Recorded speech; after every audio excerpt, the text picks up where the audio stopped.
जय हिंद दोस्तों, जय बिहार। दोस्तों, कैसे हैं आप लोग? आशा करते हैं आप लोग अच्छे ही होंगे, आपकी पढ़ाई भी अच्छी चल रही होगी। तो चलिए दोस्तों, आज का क्लासरूम हम लोग स्टार्ट करते हैं।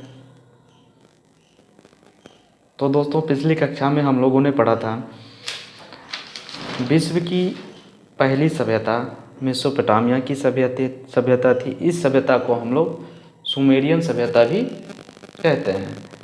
विश्व की सबसे पहली सभ्यता जो थी क्या थी? मेसोपोटामिया की सभ्यता थी। इसे हम लोग क्या कहते हैं? सुमेरियन सभ्यता भी कहते हैं। यह वर्तमान के इराक देश में स्थित था। ये दजला और फ्रात नदी के तट पे स्थित था। कहाँ पे? इराक में दजला और फ्रात नदी के बीच में। ठीक है। विश्व की दूसरी जो सभ्यता थी वो मिस्र की सभ्यता थी, जो कि नील नदी के तट पे स्थित था। विश्व की तीसरी किंतु उस समय की सबसे विकसित सभ्यता जो थी वो हड़प्पा सभ्यता थी, जिसको कि हम लोग क्या कहते हैं? सिंधु घाटी की सभ्यता भी कहते हैं, सिंधु सभ्यता कहते हैं, या फिर हम लोग इसको हड़प्पा सभ्यता कहते हैं। यह सिंधु नदी के तट पर स्थित था। ठीक है। इसका उद्गम स्थान प्राचीन भारत। प्राचीन भारत कहने का मतलब भारत, पाकिस्तान और अफगानिस्तान।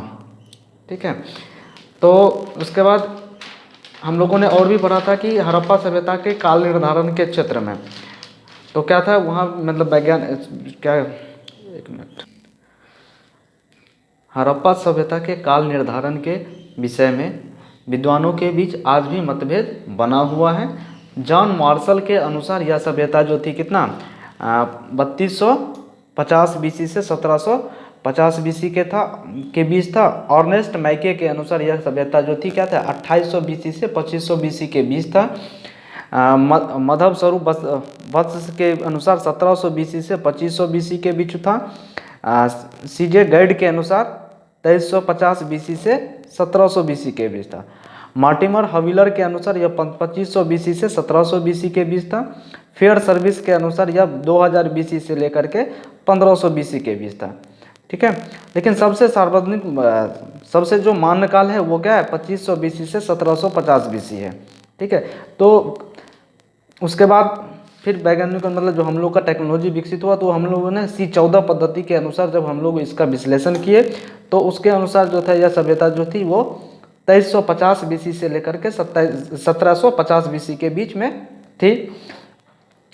चूँकि दोस्तों इस सभ्यता में ही यानी हड़प्पा सभ्यता में ही कांसे की खोज हुई थी, इसलिए हम लोग हड़प्पा सभ्यता को कांस्ययुगीन सभ्यता भी हम लोग कहते हैं। तो हम लोग फिर अब चर्चा करते हैं यानी हड़प्पा सभ्यता के खोजकर्ता के विषय में। तो दोस्तों, हड़प्पा सभ्यता का सबसे पहली बार खोज जो है 1826 ईस्वी में चार्ल्स मैनन नामक इतिहासकार ने किया था। कब? 1826 ईस्वी में। याद रखना है हम लोगों को, 1826 ईस्वी में चार्ल्स मैसन ने। ठीक है। दूसरी बार ब्रिटिश अभियंता अलेक्जेंडर कर्निघन जो थे 1853 ईस्वी में उन्होंने हड़प्पा संस्कृति का मोहर देखा, जिसमें वृषभ मतलब बैल और कुल 6 अक्षर अंकित थे। कितने अक्षर? 6 अक्षर। ठीक। जिसको कि हम लोग अभी तक पढ़ नहीं पाए। इस अक्षर का क्या मतलब है इसको हम लोग आज तक समझ नहीं पाए हैं। याद रखना है। दूसरी बार कितना? 1853 ईस्वी में ब्रिटिश अभियंता अलेक्जेंडर कर्निघन ने हड़प्पा सभ्यता की मोहर देखी, जिसपे कि वृषभ और कुल 6 अक्षर अंकित थे, जिसको कि हम लोग पढ़ करके अभी तक समझ नहीं पाए हैं। तीसरा था 1921 ईस्वी में भारतीय पुरातत्व सर्वेक्षण विभाग के महानिर्देशक सर जॉन मार्शन के निर्देशन में कितना ईस्वी में भारत में यह सभ्यता की खोज जो है वो 1921 ईस्वी में भारतीय पुरातत्व सर्वेक्षण विभाग के महानिर्देशक सर जॉन मार्शल के निर्देशन में राय बहादुर दयानंद साहनी ने इस सभ्यता का खोज किया था।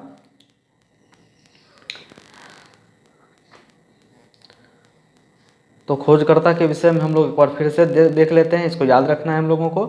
हड़प्पा सभ्यता की पहली बार खोज 1826 ईस्वी में चार्ल्स मैसन ने किया था।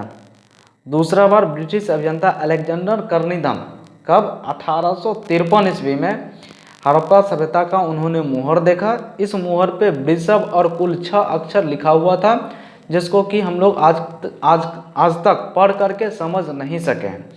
भारत में या 1921 ईस्वी में इसका खोज शुरू हुआ, जो कि भारतीय पुरातत्व सर्वेक्षण विभाग के निर्देशन में, उसके निर्देशक क्या थे, सर जॉन मार्शल के गाइडलाइन में, मतलब जिसको हम लोग क्या कहते हैं, निर्देशन, मतलब हम लोग उनके देखरेख में राय बहादुर दयानंद साहनी ने शुरू किया था। कोई दिक्कत?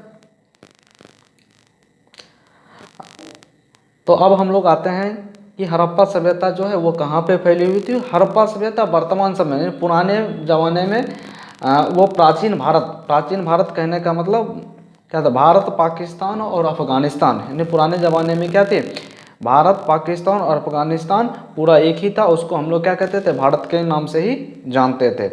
ठीक है, तो यह सभ्यता अभी वर्तमान के 3 देश भारत, पाकिस्तान और अफगानिस्तान में फैला हुआ था। लेकिन इसके उद्गम स्थान, मतलब इसका जो उदय, मतलब इस संस्कृति का, इस सभ्यता का क्या है, जन्म जो है वो भारत के पश्चिमोत्तर भाग में माना जाता है।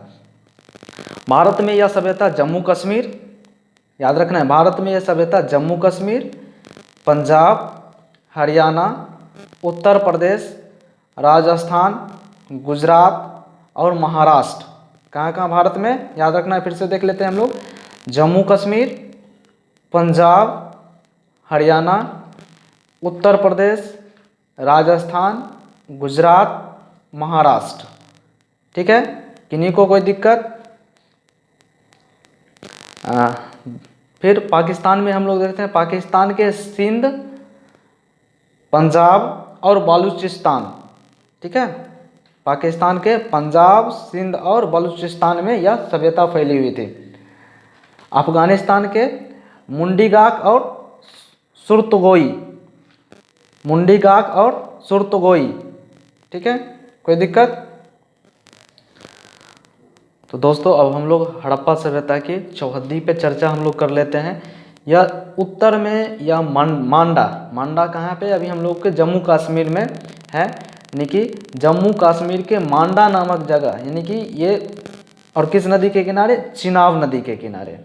ठीक है, कहाँ पे, उत्तर में हम लोग जम्मू कश्मीर के मांडा नामक जगह पे, किस नदी के किनारे, चिनाब नदी के किनारे। और दक्षिण में इसका जो क्षेत्र था वो दायमाबाद, जो कि कहाँ पड़ता है, महाराष्ट्र में, उसको वहाँ पे प्रसवा नदी के किनारे। ठीक है, याद रखना है, उत्तर में मांडा नदी के किनारे, कहाँ पे, जम्मू कश्मीर में, सॉरी दोस्तों, जब उत्तर में जम्मू कश्मीर के मांडा नामक जगह पे, कहाँ पे, चिनाब नदी के किनारे, किस नदी के किनारे, चिनाब नदी के किनारे। याद रखेंगे हम लोग, भारत के, यानी कि उत्तर में जम्मू कश्मीर के मांडा नदी के किनारे, जम्मू कश्मीर के मांडा नामक जगह और चिनाब नदी के किनारे। कोई दिक्कत? जम्मू कश्मीर के मांडा नामक जगह पे, चिनाब नदी के किनारे। और दक्षिण में जो यह सभ्यता थी वो दायमाबाद, जो कि कहाँ पड़ता है, महाराष्ट्र में पड़ता है, और यहाँ पे जो नदी थी वो प्रसवा नदी थी। ठीक है, और पश्चिम में यह सभ्यता सुतका गेंडोर। ठीक है, जगह का नाम क्या है, सुतका गेंडोर, जो कि बालूचिस्तान में है। ठीक है, बालूचिस्तान मतलब ये अभी पाकिस्तान का एक भाग है, जहाँ पे कौन सी नदी, दासक नदी के किनारे, किस नदी के किनारे, दासक नदी के किनारे। और पूर्व में आलमगीरपुर, जो कि कहाँ है, उत्तर प्रदेश। ठीक है, पूर्व में आलमगीरपुर, उत्तर प्रदेश, हिंडन नदी के किनारे। कोई दिक्कत? फिर से हम लोग देख लेते हैं चौहद्दी के बारे में। मांडा नामक, उत्तर में मांडा, जो कि जम्मू कश्मीर में पड़ता है, चिनाब नदी के। ठीक है, दक्षिण में दायमाबाद, जो कि कहाँ पड़ता है, महाराष्ट्र में, तसवा नदी के किनारे। पश्चिम में सुतका गेंडोर, जो कि बालूचिस्तान में पड़ता है, वहाँ पे दासक नदी के किनारे। ठीक है, पूर्व में आलमगीरपुर, जो कि उत्तर प्रदेश में पड़ता है, यहाँ पे कौन नदी के किनारे, हिंडन नदी के किनारे। ठीक है, तो हम लोग इस तरह से भी याद रख सकते हैं हम लोग, उत्तर में यानी कि हड़प्पा सभ्यता चिनाब नदी, उत्तर में चिनाब नदी, दक्षिण में प्रसवा नदी, पश्चिम में दाशक नदी और पूरब में हिन्नन नदी। ठीक है, तो उसके बाद हम लोग आते हैं इसकी आकृति पे, हड़प्पा सभ्यता की आकृति पे। तो हड़प्पा सभ्यता की आकृति जो थी वो क्या थी, त्रिभुजाकार थी। ठीक है, इसका क्षेत्रफल